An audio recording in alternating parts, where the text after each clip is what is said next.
On October 4th this year at approximately 11:30, one of our members of the interdiction team pulled a vehicle over, and during the process of him conducting his roadside interview, he come across and found out that there were canines in kennels all in the back of the vehicle.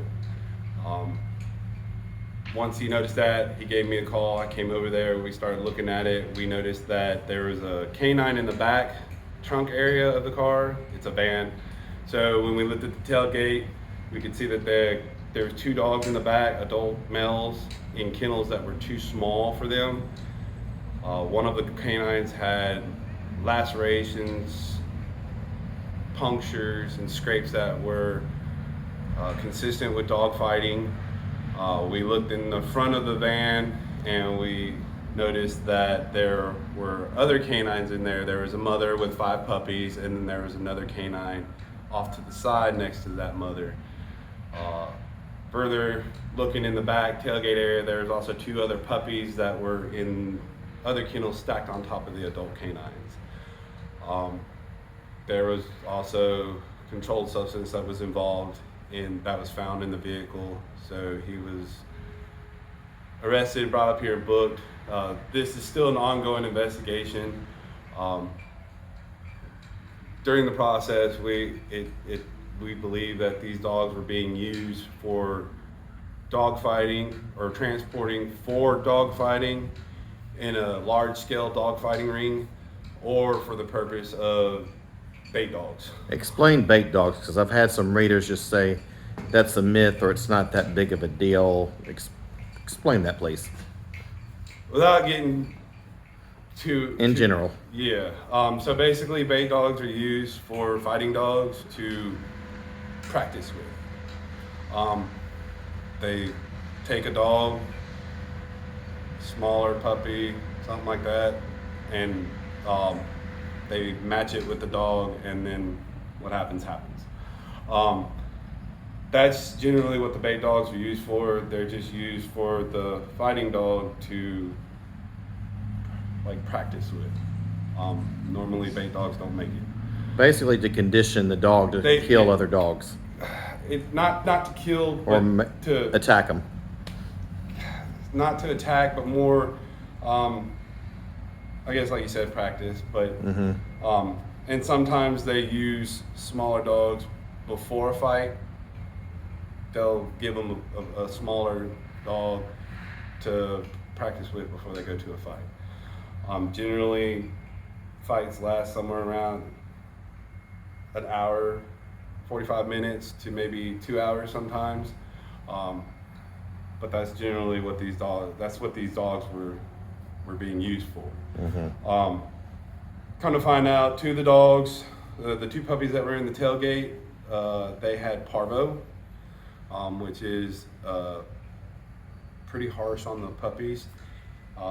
It can cause them to pass away just because they're so dehydrated and they're not getting enough nutrients. So we also noticed once we got one of the canines out that had all the scrapes, abrasions, and puncture wounds, lacerations, we started noticing that he had other wounds on his legs. He had one wound around his elbow that was infected. He had pieces of pine shavings that were inside the kennel embedded in that wound. So all canines were collected, taken to the vet. They were assessed, given heartworms, fecals, all the medical attention that they needed. From there, we were holding on to them.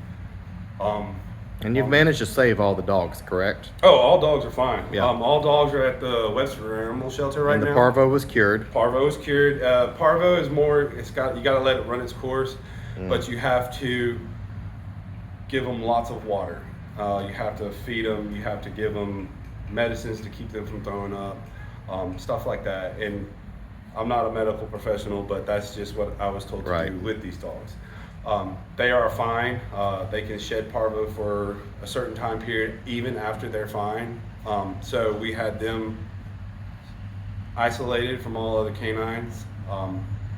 So what happened was the process, and what we posted, that the dogs have now become property of the city of Madison. They were awarded to us through legal process.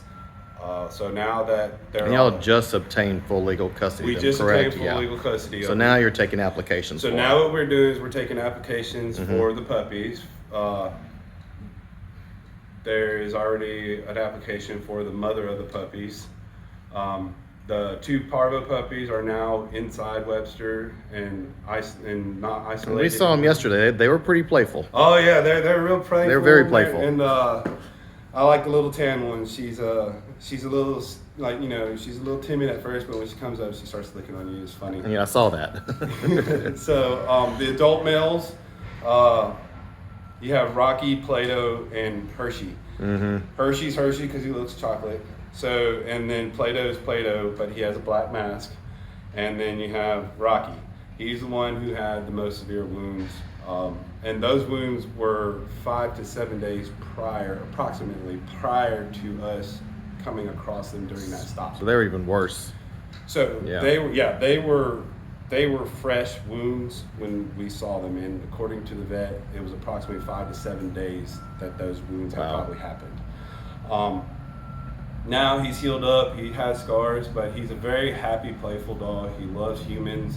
Now what we have to do is go through the process of trying to assess them and try to reintroduce them back into other animals to make sure that they are good and they don't have any. Basically, work on their socialization. Work on their socialization.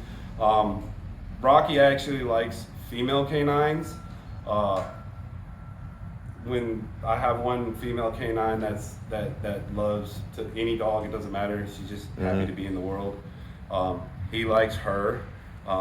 He likes another canine that we have, and he likes Hershey. He don't really like Plato because Plato is puppy and he just barks at him all day. And I think He's annoying. He's annoying. He's annoying. Yeah, he's annoying. He's like, get off my nerves, please. But other than that, that's where we're at right now. So. And can you tell us anything about Mama Dog that's being adopted? Because can y'all tell us anything yet about that one? I can't tell you yet. Okay. But, let's just say you folks have got a nice little surprise coming. Just leave it at that. We got a nice little surprise coming. And I'll probably ask you to come back. So you can do that. Well, I'm looking forward to it. And then from there. Let's just say, folks, you're going get the tissues out. This is going to be sweet. So from here, all we're doing now is taking applications on the puppies. Right. And we're working on the adult canines to try, or the adult males. Hershey's fine. He doesn't have a problem. Plato's just a puppy. I saw them all yesterday, and they were all of them. Yeah, so They're very playful. So as you saw yesterday, they look kind of plump. When we got them in, Rocky, you could see his ribs, and then his inside, right after the ribs. So you have the ribs right here, and they kind of did this, and then the back end sunk in like this. Yeah. And you could see his hip bones.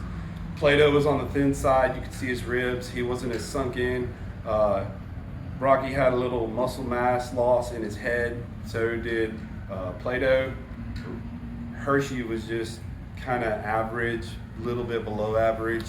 The mother was emaciated.